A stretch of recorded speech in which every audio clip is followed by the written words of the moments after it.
For over 2,000 years, billions of people have celebrated the birth of Jesus Christ on December 25th. Snow-covered streets, Christmas lights, winter traditions. But there is one problem. The Bible never actually says Jesus was born on December 25th. In fact, hidden inside Scripture, ancient Roman history, astronomy, and forgotten calendars are clues pointing to a completely different season. A season not of winter, but of harvest.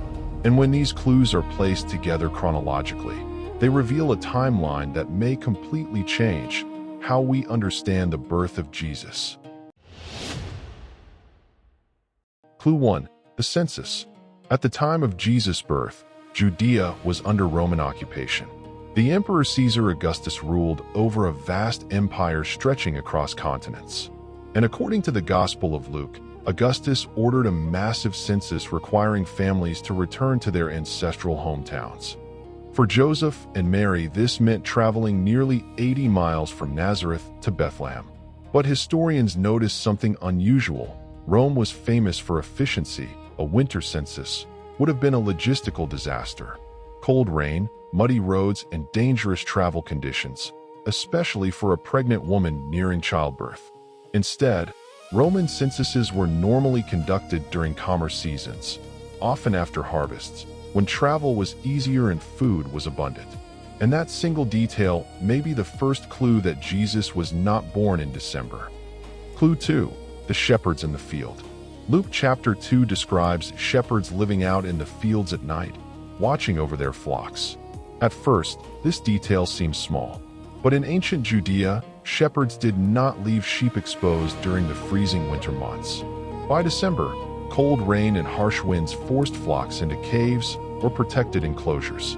Open field grazing at night only happened during warmer seasons, especially spring and early autumn, which means the very night Jesus was born may have looked nothing like the snowy Christmas scenes we imagine today. Not winter, but dry fields, cool autumn air, and harvest season under Middle Eastern skies. Clue 3. Zechariah and the priestly calendar. The next clue is hidden inside one of the Bible's most overlooked details. To narrow down the exact season of the year Jesus was born, we can look at the priestly divisions mentioned in Luke 1, specifically focusing on John the Baptist's father, Zechariah, who belonged to the priestly division of Abijah, the 8th division established under King David, in 1 Chronicles 24. Ancient temple records reveal when each priestly division served in Jerusalem. The division of Abijah served around late May or early June. According to Luke, after Zechariah completed his temple duties, his wife Elizabeth conceived John the Baptist. 6 months later, the angel Gabriel appeared to Mary. That places Jesus' conception around November or December, and counting forward 9 months brings the timeline directly into September or early October. Not December, but early autumn. Clue 4. The Feast of Tabernacles. Another hidden clue appears in the Gospel of John. The Word became flesh and dwelt among us. But the original Greek word for dwelt is eskenosin, meaning to tabernacle. Many scholars believe this directly connects Jesus' birth to the Feast of Tabernacles, also known as Sukkot, a joyful autumn festival celebrating God dwelling among his people. Families lived in temporary shelters. Jerusalem overflowed with pilgrims. Songs, lights, and celebration filled the land. And suddenly another mystery makes sense. Why were the inns so full? Because Bethlehem sat near Jerusalem during one of the busiest festival seasons of the year. Another clue, the Star of Bethlehem. Then came the sign in the heavens, the Star of Bethlehem.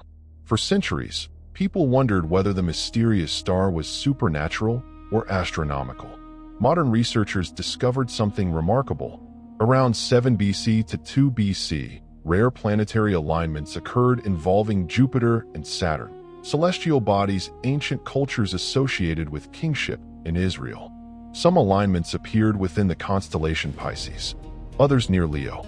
To ancient astrologers in the East, this could have signaled the birth of a divine king in Judea.